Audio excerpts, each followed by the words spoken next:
So on to the third member of our list that we're interested in discussing, Mukesh Choudhary.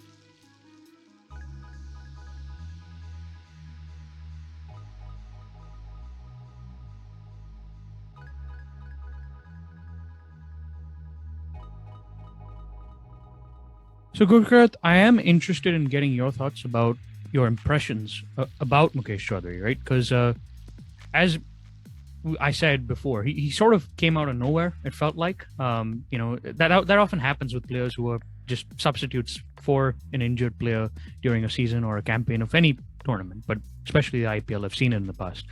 What is interesting for me is, technically he's surpassed the man that he was replacing, right?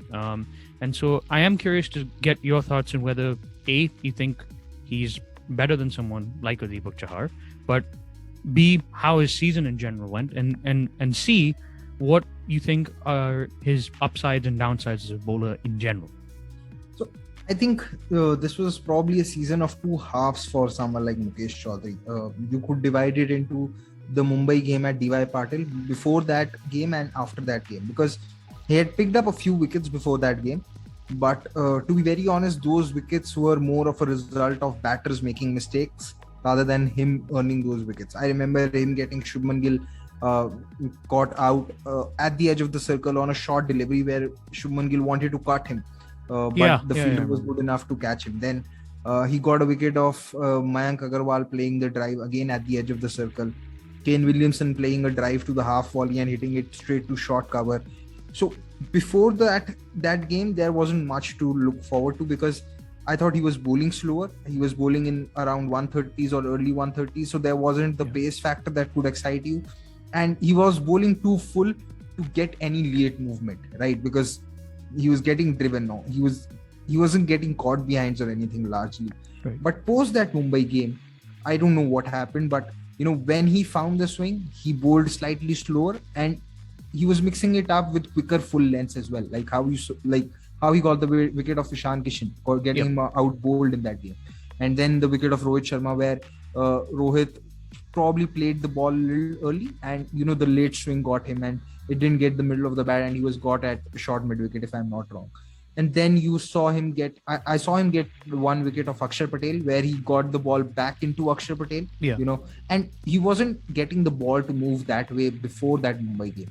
You felt that he was only moving the ball away from the left-hander and taking the ball away with the angle to the right-hander. It was not as if he was bringing the ball back in or either to the right-hander or the left-hander. But I just want to quickly interject here and clarify that is the natural direction a lot of left-handers move the ball in, right? They naturally move it away from the left-hander and then into the right-hander, and try to shape it away to create that variation. And it can often be a problem for them because if you don't have like a way to move the ball away from a right-hander, generally the ball swinging away tends to be often very deadly to the majority of batters involved because it induces more modes of dismissal.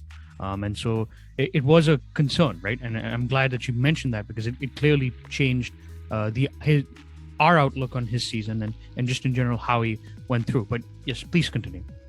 And then you have to look at the other game, the second Mumbai game, which happened in Wankhede, where he got Ishan Kishan out driving to a away swinger, and then he got two LBWs. I think it was Daniel Sams and Christian Stubbs. Both of them, LBW. And so this is what started happening. Earlier, before that first Mumbai game, there wasn't a threat of him really attacking the right-handers pad or stumps, right?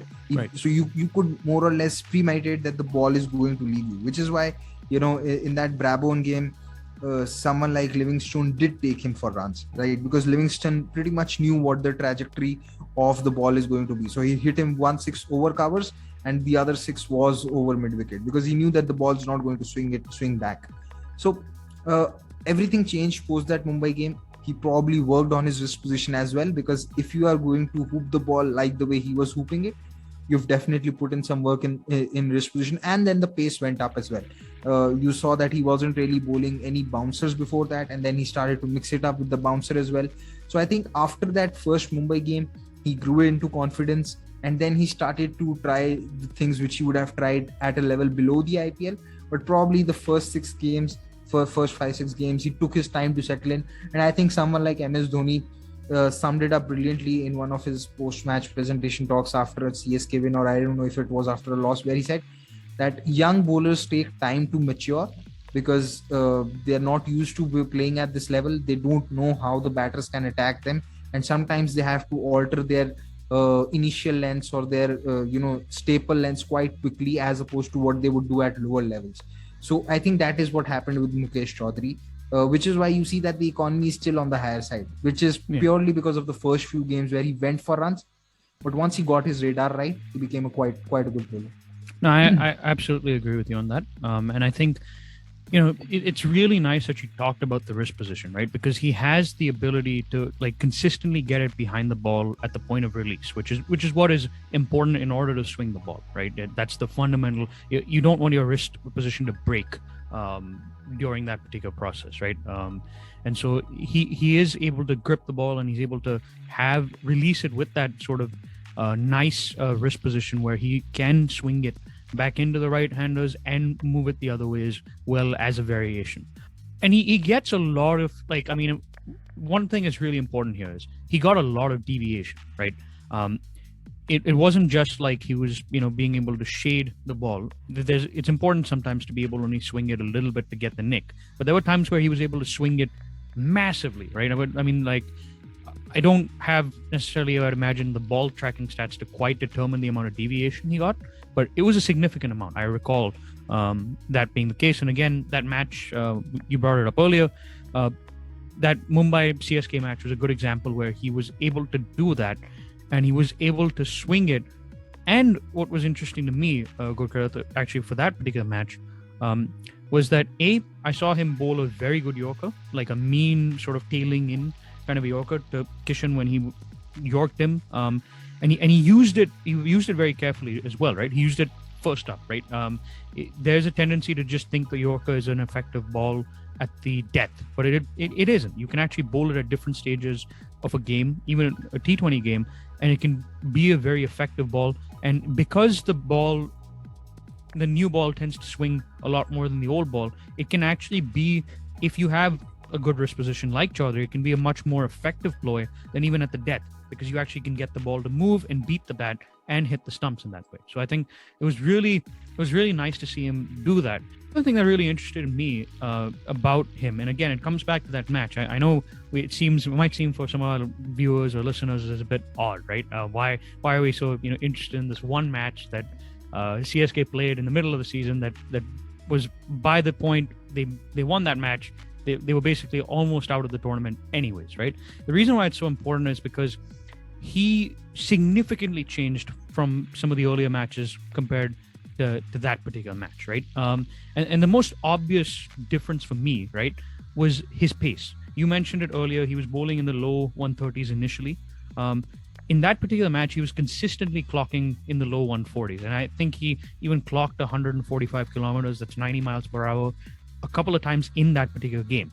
And so that took me by surprise initially, right? Because I was watching this guy, he didn't really make an impression earlier on in me. And I was like, wait, why is he able to do this? And that's actually when I sort of looked at his mechanics a little bit more, right? And he's actually got very good mechanics, Gurkirat.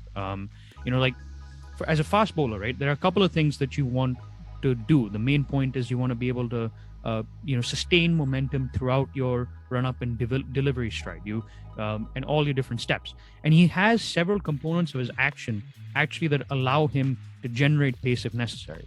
He's got a high jump that doesn't only go up, it actually propels him forward into his delivery stride. He's got a bit of a slingy shot kind of arm action, and what that does is it creates a lot of displacement. It allows him to cover a lot of displacement, and because he's able to cover a lot of displacement, it means that he's able to bowl quicker. It's a factor very often correlated with that. He's got a braced front leg, so he can transfer the impact when he lands on his front leg properly, and he can push it into essentially the ball, make sure the momentum is stayed put at the point of release. And again, that's important because what it implies is he can bowl a lot quicker than he normally bowls. Do you think that braced front leg that you just mentioned, do you think it's possible that braced front leg might be a source of concern going forward, or might be a source of injuries going forward, especially the front leg, because like you said, the entire weight gets transferred onto that braced front leg, which allows him to then propel his body forward and bowl quicker. Now, from what I understand is that because the weight is getting transferred onto the leg, uh, it helps his back because the weight's not coming on the back. But at the same time, I think to sustain with this kind of an action, or to sustain with this kind of a bowling mechanism, you probably need very strong knees and legs, definitely. No, I think it's a very good point, and obviously there's always a trade-off when you're looking at different bowlers' actions, right? No one has the biomechanically perfect action. I mean, there's some that approach close. If you've ever seen Michael Holding bowl, it's pretty good, but most people aren't in that sort of category or camp.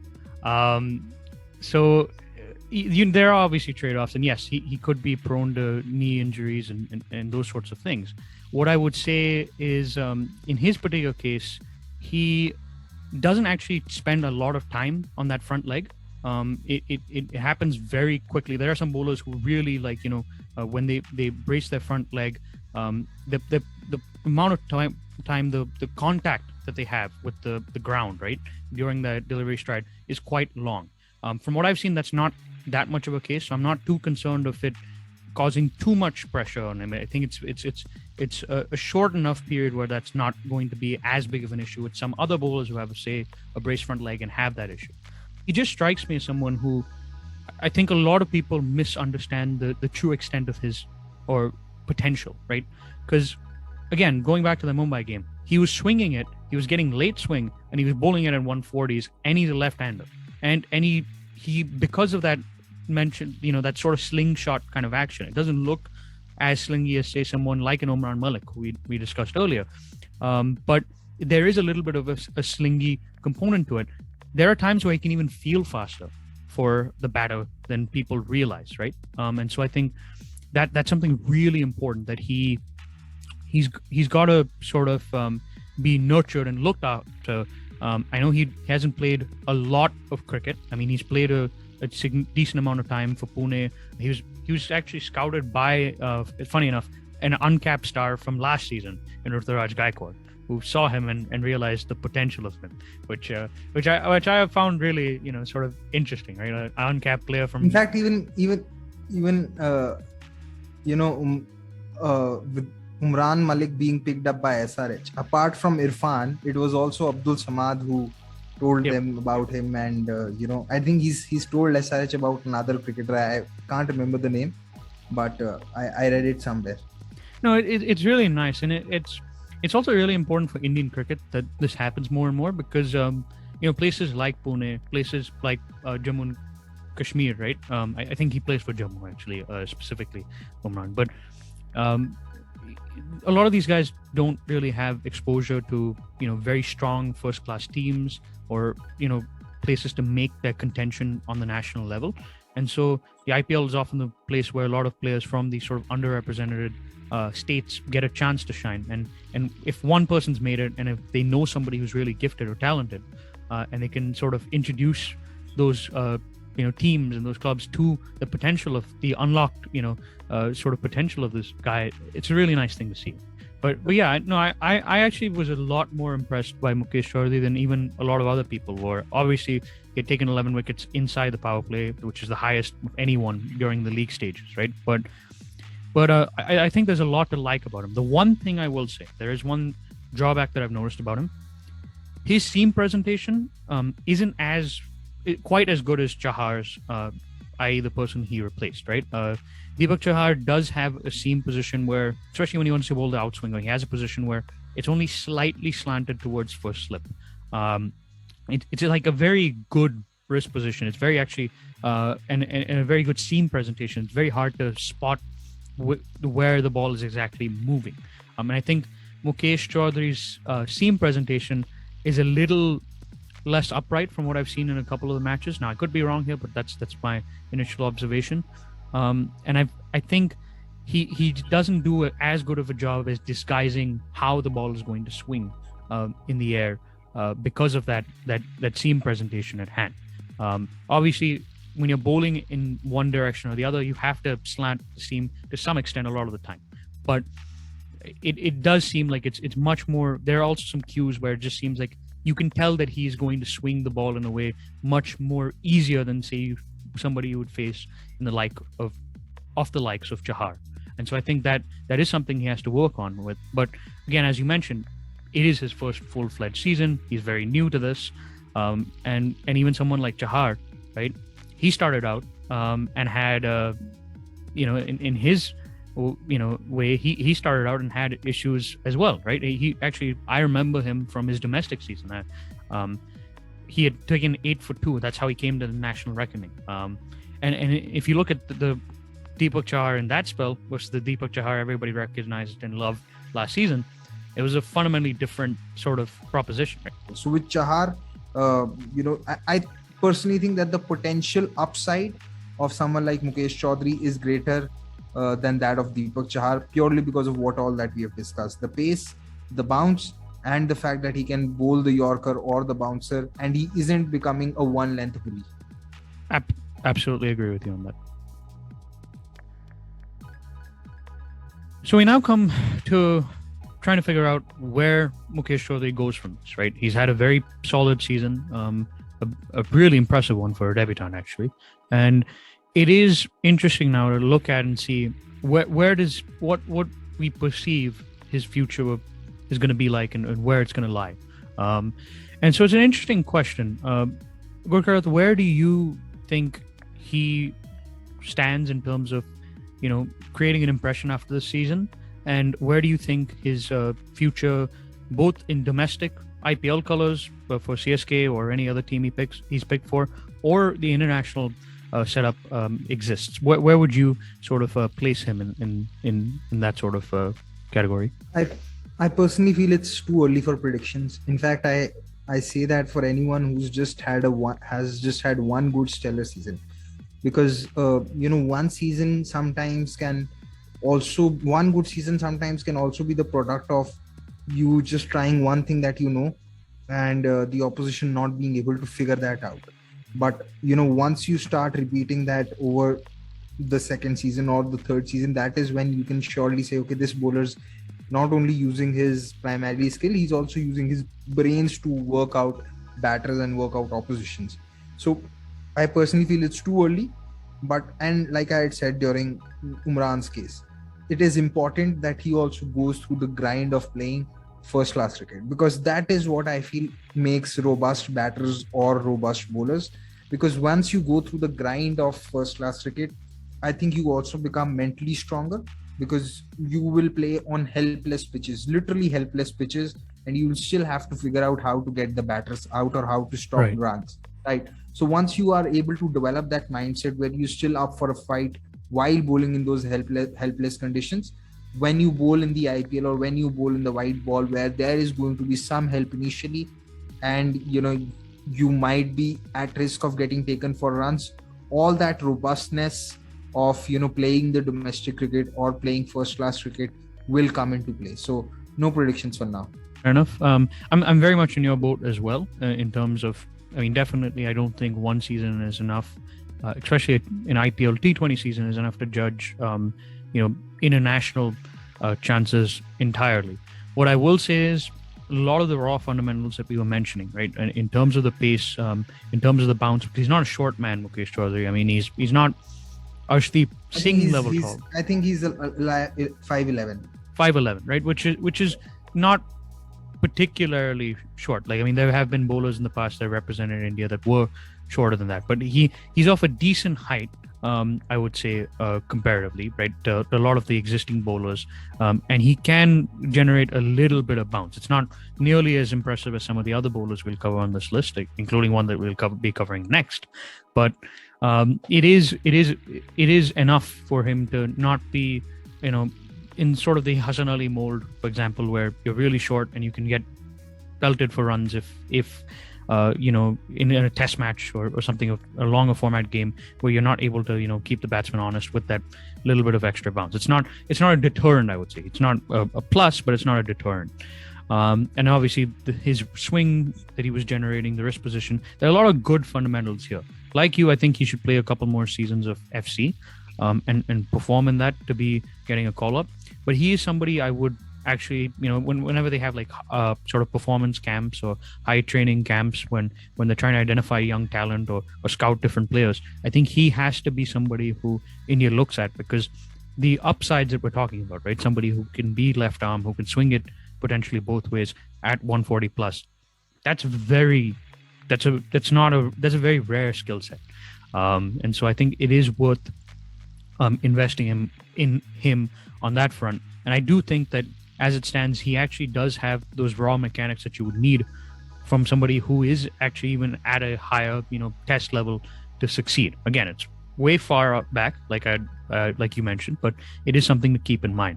What's more interesting to me, though, Gurkirat, is in terms of his domestic chances in the IPL. So I think, I speak myself here, but I think you would concur largely. I think he's definitely going to be, kept by CSK. Yeah, for sure. I see him operating alongside someone like Deepak Chahar when he's fit for CSK. So yeah, I don't have any doubts on that. Yeah, and I think that'll be good for his development too. Stephen Fleming is there. He's a very astute. And he's going to play on different pitches, because this time the pitches in Maharashtra did have some pace, bounce and carry and some movement. It would be interesting to see how he bowls in a place like Chepauk, where there isn't that much assistance for pace bowlers. It's interesting you bring that up, right? Because definitely I concur in the sense that overall the season has been more more pacer friendly in terms of the pitches that have been produced and some of the conditions in general. I will say, and to your point, one thing that does give me a bit of pause or concern, the last couple of matches that he played, he didn't really achieve much, and those were probably on the slowest and lowest of the pitches, because they've been worn and used and so forth. But that's actually why I'm excited to see him in CSK colours. Again, I can't believe I'm saying this. I'm a Mumbai fan, kind of a rivalry going on here. But I'm excited to see how he develops in CSK colours, because when he's around somebody like a Chahar or when he's around somebody like a Bravo, those guys have exposure bowling on slower, lower pitches at the Chepauk and other places. And they also have very good slower balls. And so I think one of the things that Choudhary didn't really use that effectively, I know he took some wickets with it, but it didn't really look that impressive, was that slower ball. And I think if he especially can develop cutter variations, right, on those wickets where the ball will grip, I think it'll be very effective. So a lot to like about Mukesh Choudhary, a lot to see in terms of his progress and development.